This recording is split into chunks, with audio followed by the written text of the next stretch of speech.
पत्री जी से मिलने के बाद मेरी लाइफ में जो चेंजेस आए हैं, ये नहीं कि अकेली मेरी ही लाइफ में, मेरे हस्बैंड की लाइफ में बहुत चेंज हुए हैं। वो बहुत ज़्यादा चेंज हुए हैं इससे। और मैं इन सब चीज़ों के लिए थैंक यू करूँगी पत्री जी का कि उन्होंने मेरी लाइफ चेंज कर दी।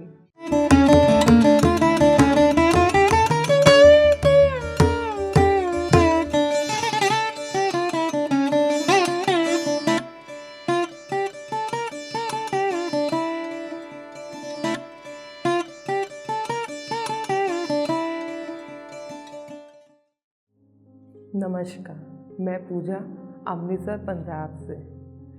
मैं बचपन से ही एक ऐसी फैमिली में हूँ जहाँ पे शुरू से ही धार्मिक वाले थे वो लोग। मैंने अपने दादा दादी को सुबह सुबह तब से ही देखा है कि वो 3 बजे सुबह उठ के नहा धो के अपनी पूजा पाठ पे बैठ जाते थे। हम कहते थे कि ये 3 बजे उठ के क्या करते हैं। हमें नहीं पता था कि क्या है 3 बजे का महत्व। वैसे ही मम्मा पापा को देखा, वो भी ऐसे ही थे। मम्मा आज भी सुबह 4 बजे 5 बजे तक उठ जाते हैं, वो अपना पूजा पाठ सब कुछ करते हैं। वैसे ही मैं भी वैसे ही पूजा पाठ की तरफ ज़्यादा थी। मैं खुद पूजा पाठ पे सारा अपना ध्यान रखती थी। मैं खुद बहुत सारे व्रत किया करती थी। मैं अभी तक भी करती थी पूजा। मेरे को पाठ करने, व्रत रखने मेरे को बहुत अच्छे लगते थे। इवन कि इतना कि मैं 3-3 दिन लगातार भी व्रत किए हुए हैं।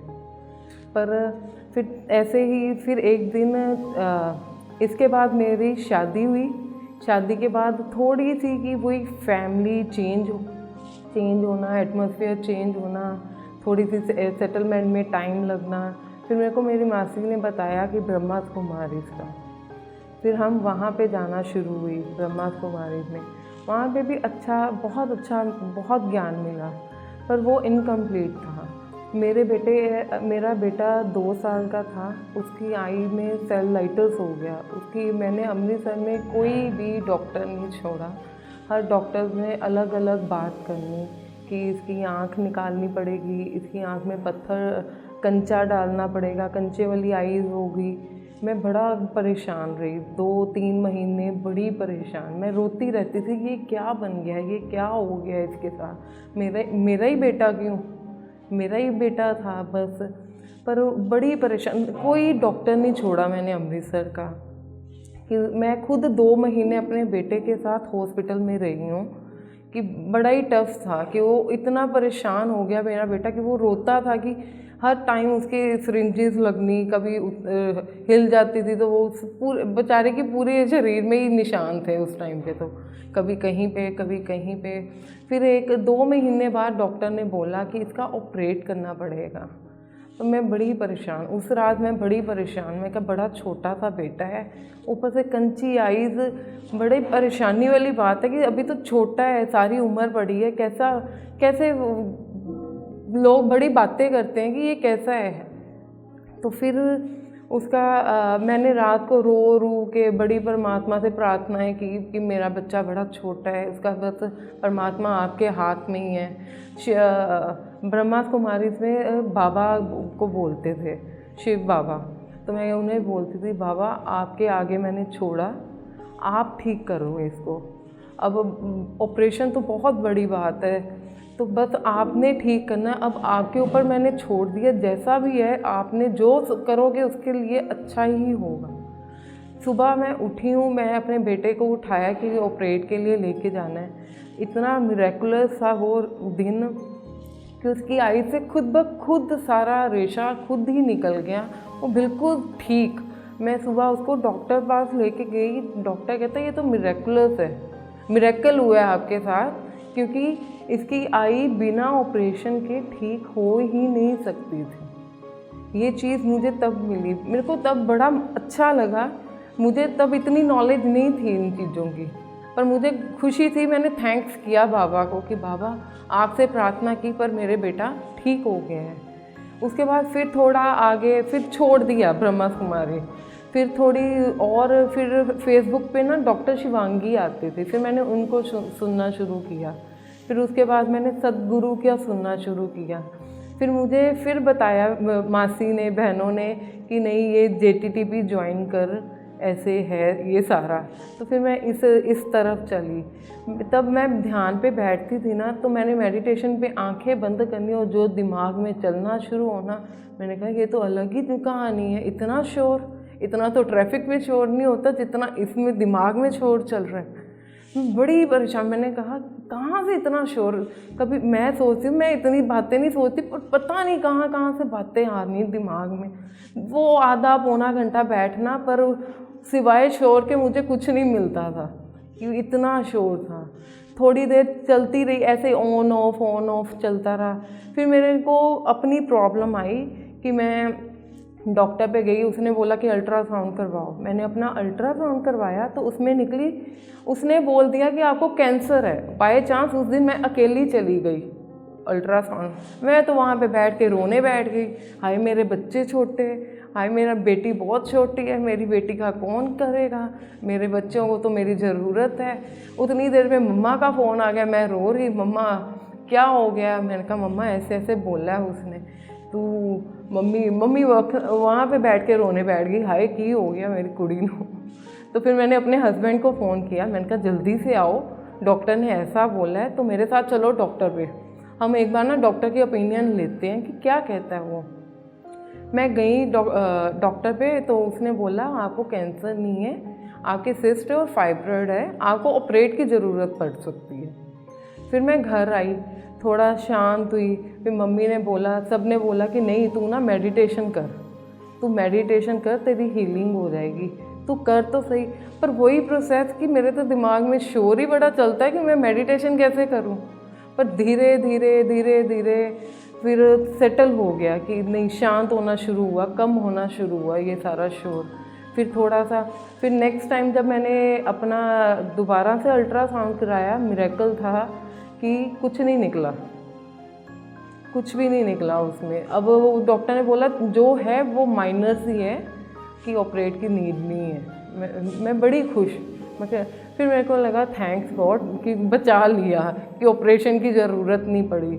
उसके बाद मेरे को मेरी सिस्टर इन लॉ ने बोला कि पूजा तू मेरे साथ चल वहाँ पे ऋषिकेश। मैंने इसको मना कर दिया, मैंने ऊपर से बोला, मैंने कहा छाट, मैंने कहा क्या करना है सिया, मैं ना अपने पहले हस्बैंड से पूछूंगी मुझे, क्योंकि आज से तब से पहले मैं कभी भी घर से अकेली नहीं निकली थी। मुझे पता था गौरव मना कर देंगे। मैं कहा अच्छा सिया मैं ना अपने हस्बैंड से पूछूंगी तो फिर बताऊंगी। हाँ, मेरे को था कि उन्होंने मना कर देना है तो मैं सीधी ना क्या बोलूँ उसको। मैंने अपने हस्बैंड से पूछा कि गौरव मैं चली जाऊँ, तो वो कहते जा तू, कोई बात नहीं। मैंने कहा बच्चों को कौन देखेगा, कहते मम्मी है ना घर पे, वो देख लेंगे, बाकी मैं भी हूँ, मैं देख लूँगा, मैनेज कर लूँगा। मैंने फिर सिया को फ़ोन किया, मैंने कहा सिया चल ठीक है हम चलते हैं वहाँ पे, चल पड़ते हैं। कहती चल ठीक है। वो आई अगले दिन, हम दोनों अकेली गई, जाके टिकट बुक करवाई, सब कुछ मैनेज किया, वहाँ पहुँच गए। पहले दिन गए, पहले हमें तो पहले पता ही नहीं था कि कहाँ पे है। पूरा 2-3 घंटे हम घूमते घुमाते सारा कहीं घूम फिर के एग्जैक्ट जगह पे पहुँचे वहाँ पे। फिर इवनिंग सारा देखा दुखा। फिर अगले दिन हमें पता होना, इसलिए देखा कि सुबह अर्ली मॉर्निंग जब जाएंगे तो फिर मुश्किल पड़ेगी कि कैसे पहुँचेंगे। तो वहाँ फिर सारी सेटिंग की। अगले दिन हम गए तो वहाँ पे सुबह का ध्यान किया, सबकी क्लासेस सुनी। फिर रात को जब मेडिटेशन हुई, मेडिटेशन से पहले मैं जसी मैम के पास गई। मैंने कहा जसी मैम मुझे पथरी सर से मिलना है।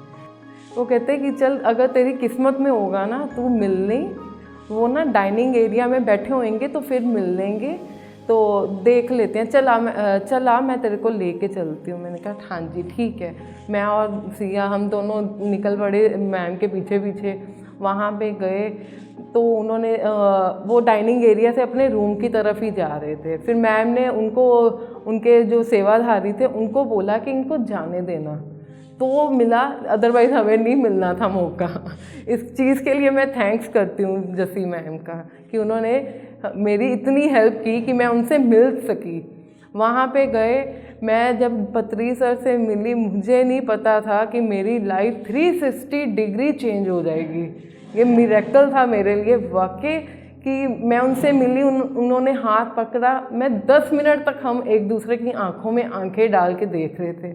मैं आज भी कहती हूँ कि मुझे तब इतनी नई नॉलेज थी, शायद कुछ और पता होता मैं बात करती, उनसे पूछती उन्होंने क्या देखा, क्या मेरे में ब्लेसिंग डाली कि क्या। पर अब मैं कहती हूँ वाकई मेरी लाइफ चेंज हुई उस टाइम के बाद। उसके अगले दिन हम फिर गए, तब उनकी तबीयत ठीक नहीं थी, तो वो थोड़े से लो थे।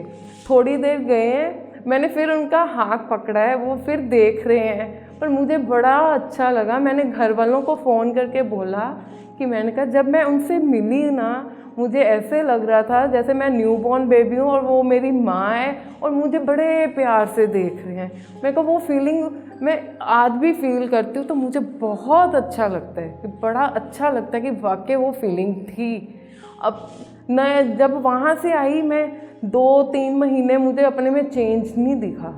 उसके बाद अब मैं सबको बोल सकती हूँ कि वाकई मेरी लाइफ में बहुत सारा चेंज आया है। पहले मेरे को बेमतलब से गुस्सा आ जाता था, किसी ने कुछ बोला, क्यों बोला मुझे, कि मैं दूसरे उसकी बात लेके बैठ जाती थी। उसने अपने टाइम पे वो भूल गया, उसने क्या किया, ये किया, वो किया। पर अब पहले तो सारा दिन, इवन कि 2-2 हफ्ते तक अपनी लाइफ के बर्बाद कर देने थे कि दूसरे ने मेरे साथ क्यों किया ऐसा। पर मैं थैंक्स करती हूँ पत्री जी का, इतनी स्टेबिलिटी आई है, इतनी स्टेबिलिटी आई है। अब मैं कहती कोई बात नहीं, पत्री जी से मिलने के बाद मेरी लाइफ में जो चेंजेस आए हैं, ये नहीं कि अकेली मेरी ही लाइफ में, मेरे हस्बैंड की लाइफ में बहुत चेंज हुए हैं, वो बहुत ज़्यादा चेंज हुए हैं इससे। और मैं इन सब चीज़ों के लिए थैंक यू करूँगी पत्री जी का कि उन्होंने मेरी लाइफ चेंज कर दी। ऐसा उनका ये बोलना कि we are god, we are creator, मैं तो फ़ैन होगी इन वर्ड्स की कि मुझे नहीं पता था कि हम भी गॉड हैं, हम भी क्रिएटर्स हैं।